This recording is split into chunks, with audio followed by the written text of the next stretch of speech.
Hello everyone, मैं हूँ बीना और टंकी किचन में आपका स्वागत है। आज हम बिस्किट का केक बनाएंगे। केक हम पार्ले जी बिस्किट में से बनाएंगे, जो कि बहुत ही डिलीशियस लगता है और बहुत ही सिंपल और सरल रेसिपी है। तो चलिए हम केक बनाना शुरू करते हैं।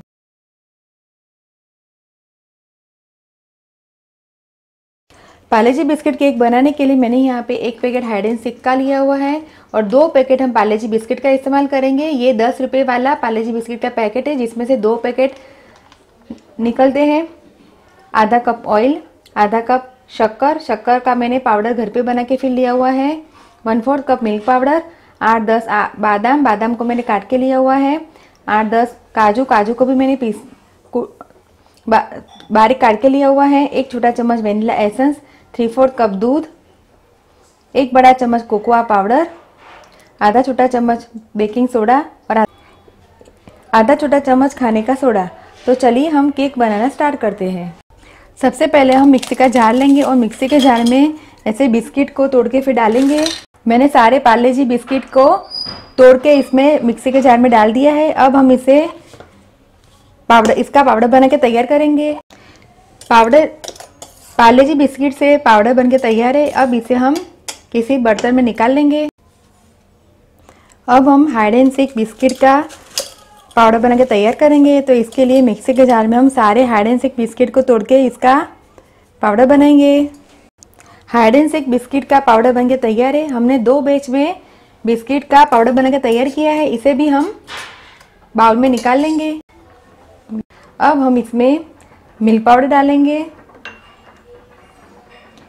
पिसी हुई चीनी, आलमंड, कैश्यू नट, काजू, कोकोआ पाउडर, वेनिला एसेंस और तेल डालेंगे और थोड़ा दूध डाल के इसे हिलाएंगे। मैंने बैटर को हिलाने के लिए विस्कर का इस्तेमाल किया है, जिससे एक भी लम्स ना रहे और ये अच्छी तरह से।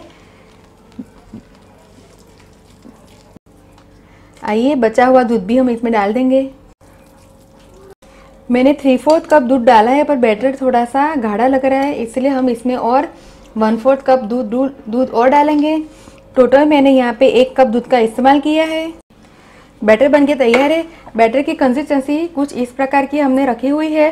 बैटर हमें काफ़ी पतला नहीं रखना है। तो चलिए अब हम कढ़ाई को प्रीहीट करने के लिए रख देंगे। केक को हम कढ़ाई में बनाएंगे, ताकि माइक्रोवेव या फिर ओवन ना हो तो उसके बिना भी हम बना सकते हैं। इसके लिए हम हैवी बॉटम वाली कढ़ाई लेंगे और कढ़ाई के ऊपर हम नमक नहीं, ऊपर ऐसी प्लेट या फिर स्टैंड रखेंगे। हम बिना नमक के ही केक को बेक करेंगे। अब हम कढ़ाई को किसी बड़ी प्लेट या थाली ढक के इसे 5 मिनट प्रीहीट करने के लिए रख देंगे।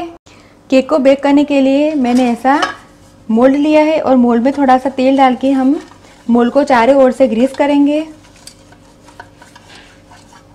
अब मोल्ड के अंदर हम थोड़ा सा सूखा आटा, रोटी का या फिर ऑल पर्पस मैदा फ्लावर, कोई भी प्रकार का आटा लेके इसे हम चारों ओर ऐसे टैप करेंगे, ताकि जब हम केक को बाहर निकालें तो केक है वो आसानी से बाहर निकल आए।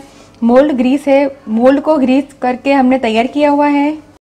अब हम बैटर में बेकिंग सोडा और खाने का सोडा डाल के इसे अच्छी तरह से हिलाएंगे और अब बैटर को हम मोल्ड में डाल देंगे। मोल्ड को हम इस प्रकार से टैप करेंगे, ताकि एयर है वो निकल जाए और बैटर है वो चारों ओर एक समान फैल के तैयार हो जाए। अब कढ़ाई भी प्री हीट होकर तैयार हो गई है। तो अब हम मोल्ड को कढ़ाई में प्री हीट की हुई कढ़ाई में डाल के इसे बेक होने के लिए रख देंगे। कढ़ाई को ढक के हम 10 मिनट मीडियम फ्लेम पे इसे बेक करेंगे और 10 मिनट बाद हम 30 से 35 मिनट तक लो फ्लेम पे इसे बेक करेंगे और फिर इसके बाद हम केक को चेक करेंगे। 40 मिनट हो गए, केक को हम चेक करेंगे। केक को चेक करने के लिए हम टूथपिक या फिर नाइफ की सहायता से चेक करेंगे। नाइफ को हम केक के बीच में डालेंगे। देखिए, नाइफ है वो क्लियर बाहर आ गया है, बैटर है वो चिपका नहीं, केक है वो बिल्कुल बेक होके तैयार है। तो गैस का फ्लेम हम बंद करेंगे और मोल्ड को हम बाहर निकालेंगे। केक बनके तैयार है। केक को अब हम ठंडा होने के लिए रख देंगे और ठंडा होने के बाद इसे हम अनमोल्ड करेंगे। केक ठंडी हो गई है। नाइफ की सहायता से हम चारों ओर से केक को ऐसे करके थोड़ा ऊपर कर लेंगे ताकि ये आसानी से प्लेट में निकल आए।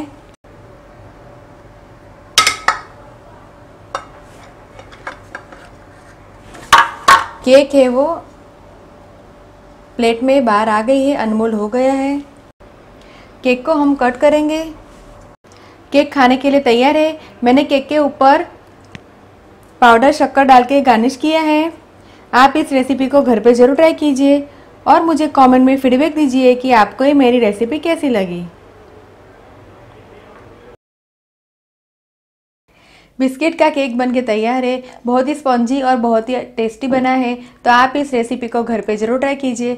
अगर आपको मेरा वीडियो पसंद आए तो आप मेरे वीडियो को लाइक कीजिए, शेयर कीजिए, कमेंट दीजिए और मेरे चैनल को सब्सक्राइब कीजिए ताकि आप मेरे और भी नए वीडियो देख सके।